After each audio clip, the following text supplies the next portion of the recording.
Hi hello friends, welcome to Kodak cooking. நம்ம இன்றைக்கி ரொம்ப டேஸ்டியான பாதுஷா எப்படி பண்ணுறதுன்னு பார்க்க போகிறோம்.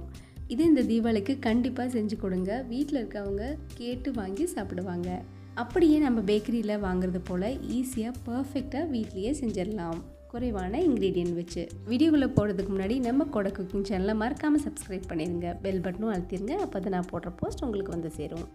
இப்போ நம்ம பாதுஷா செய்கிறதுக்கு ஒரு பவுல் எடுத்துக்கலாம். இதில் நான் 2 கப் மைதா சேர்த்துக்கிறேன். இந்த மெஷரிங் கப் பார்த்திங்கன்னா 100 கிராம்.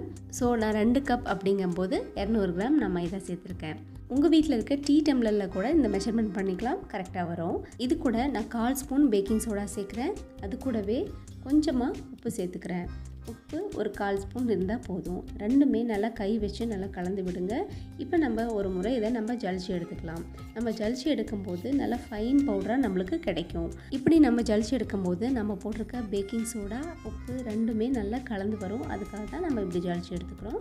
இப்போ நம்ம இது நல்லா ஜலிச்சு எடுத்துட்டோம். இப்போ சென்டரில் ஒரு குழி பண்ணிக்கோங்க. இதில் 1 டேபிள் ஸ்பூன் ஃப்ரெஷ்ஷான தயிர் சேர்த்துக்கிறேன். புளிக்காத தயிராக நீங்கள் பார்த்து சேர்த்துக்கோங்க. இப்போ இது கூட 1/4 கப் உருக்கின நெய் சேர்த்துக்கிறேன். எதில் நீங்கள் மைதா அளக்குறீங்களோ அதுலேயே நீங்கள் 1/4 கப் நெய் சேர்த்துக்கோங்க. அப்போ தான் உங்களுக்கு மெஷர்மெண்ட் கரெக்டாக வரும். நீங்கள் டம்ளரில் பண்ணால் கூட எந்த கப்பில் நீங்கள் மைதா எடுக்கிறீங்களோ அதே டம்ளரில் 1/4 கப் உருக்கின நெய் சேர்த்துக்கோங்க. நெய் சேர்த்துட்டு நல்லா கலந்து கொடுங்க. அந்த நெய் வந்து எல்லா இடத்துலையும் படுற மாதிரி நீங்கள் நல்லா கலந்து கொடுங்க. இப்போ இதில் கொஞ்சம் கொஞ்சமாக தண்ணி சேர்த்துட்டு நீங்கள் பிசைஞ்சு எடுத்துக்கோங்க. ரொம்ப அழுத்தம் கொடுத்து பிசையாதீங்க. குலோப்ஜாமுனுக்கு எப்படி செய்வோமோ அதே மெத்தடில் இதையும் நீங்கள் பிசைஞ்சு எடுக்கணும். ரொம்ப அழுத்தம் கொடுத்து சப்பாத்தி மாவுக்கு மாதிரி பிசைஞ்சு எடுக்கக்கூடாது. தண்ணியை கொஞ்சம் கொஞ்சமாக தெளித்து விட்டு பிசைஞ்சு எடுங்க. ரொம்ப பிசு பிசுன்னு இருக்கக்கூடாது, அதே மாதிரி ரொம்ப கெட்டியமாகவும் இருக்கக்கூடாது. நல்லா மேலாப்பில் நீங்கள் அமுத்தாமல் மேலாப்பில் பிசைஞ்சு எடுக்கணும். பூ போல் பிசைஞ்சு எடுக்கணும். அந்த மெத்தடில் நீங்கள் பார்த்துக்கோங்க. இப்போ இந்த மாவை 1/2 மணி நேரம் நல்லா ஊற வச்சிடலாம். நம்ம 1/2 மணி நேரம் ஊறுறதுக்குள்ளே நம்ம பாகு ரெடி பண்ணிடலாம். சர்க்கரை பாகு ரெடி பண்ணுறதுக்கு ஒரு பேன் எடுத்துகிட்டு எந்த கப்பில் மைதா எடுத்தீங்களோ அதே கப்பில் 2 கப் சர்க்கரை எடுத்துக்கோங்க. இது கூடவே 1 கப் தண்ணி சேர்த்துக்கோங்க. கூடவே நான் ஏலக்காவை பிச்சுட்டு இதில் சேர்த்துருக்கேன். அதோட விதைகளை நான் சேர்த்துருக்கேன். கொஞ்சமாக கேசரி பவுடர் உங்களுக்கு வேணும்னா சேர்த்துக்கலாம், இல்லாட்டினா அது ஆப்ஷனல் தான். இப்போ பாருங்கள், இது நல்லா கொதிச்சு வந்துருச்சு. ஜாமுனுக்கு மாதிரி பிசுக்கு பதம் வந்தால் போதும்.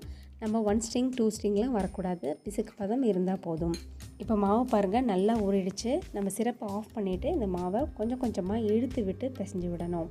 இதில் க்ளூட்டன் ஃபார்ம் ஆகிருக்கும் நம்ம சோடா போட்டனால. அதனால நல்லா கையிலேயே நல்லா அமுத்தம் கொடுக்காம இழுத்து விட்டு நீங்கள் பிசைஞ்சு கொடுங்க. ரொம்ப அமுத்தி நீங்கள் பிசையக்கூடாது. இது மாதிரி குட்டி குட்டியாக பிச்சுட்டு அதுக்கப்புறம் நீங்கள் அழுத்தம் கொடுக்காம இந்த மாதிரி பிசைஞ்சு எடுத்துக்கோங்க. இப்போ நம்ம குட்டி குட்டி உருண்டைகளை பிடிக்க ஆரம்பிக்கலாம். இப்போ சின்ன சின்ன உருண்டைகளாக நம்ம ஊட்டி எடுத்துக்கலாம். சப்பாத்திக்கு எப்படி எடுப்போமோ அதே மாதிரி குட்டி குட்டி உருண்டைகளாக இது மாதிரி 2 கையில் வச்சுட்டு நீங்கள் பிசைஞ்சு எடுங்க. நீங்கள் குலாப்ஜாமுனுக்கு எப்படி தேய்ப்பீங்களோ அதே மாதிரி 2 கையில் வச்சு தேய்ச்சி எடுங்க. ஆனால் அதை நல்லா இழுத்து விட்டு மடித்து விட்டு தேய்ச்சி நீங்கள் பிசைஞ்சு கொடுங்க. அப்போ தான் அது லேயராக உங்களுக்கு ஃபார்ம் ஆகிருக்கும். அதுக்கப்புறம் ஒரு கட்டை விரல் வச்சு ஒரு பஞ்ச் மட்டும் கொடுத்தா போதும். அவ்வளோதான், நம்மளுக்கு குலோப்ஜாமுன் மாதிரியே ரொம்ப ஈஸியான பாதுஷா ரெடி ஆகிடும். ரொம்ப ஈஸி. நீங்கள் எப்படி வந்து குலோப்ஜாமுன் போடுவீங்களோ அதே மாதிரி பாதுஷாவும் ஈஸியாக வீட்டிலையே செஞ்சிடலாம். அவ்வளோதான். இப்போ எல்லா உருண்டைகளும் நம்ம ரெடி பண்ணி இது மாதிரி பிளேட்டில் அரேஞ்ச் பண்ணி வச்சுக்கோங்க. நம்ம இங்கே போட்டு எடுக்கிறதுக்கு ரொம்பவே சுலபமாக இருக்கும். இப்போ நம்ம எல்லாத்தையுமே போட்டு எடுத்துடலாம். நம்ம எண்ணெய் சூடு பண்ணும்போது குலோப்ஜாமுனுக்கு எப்படி சூடு பண்ணுவோமோ ரொம்ப மிதமான சூட்டில் இருக்கணும். ரொம்ப சிம்மில் வச்சுட்டு நீங்கள் போட்டு எடுக்கணும். ரொம்ப ஃப்ளேமை ஹையில் வச்சிடாதீங்க, உள்ளே வேகவே வேகாது. நல்லா சிம்மில் வச்சுருங்க. சிம்மில் வச்சுட்டு நீங்கள் ஒன்றொன்னா நீங்கள் பொரிச்சு எடுங்க. பொரித்து வெளில எடுத்த உடனே ஜீராவில் அப்படியே நீங்கள் சேர்த்துருங்க.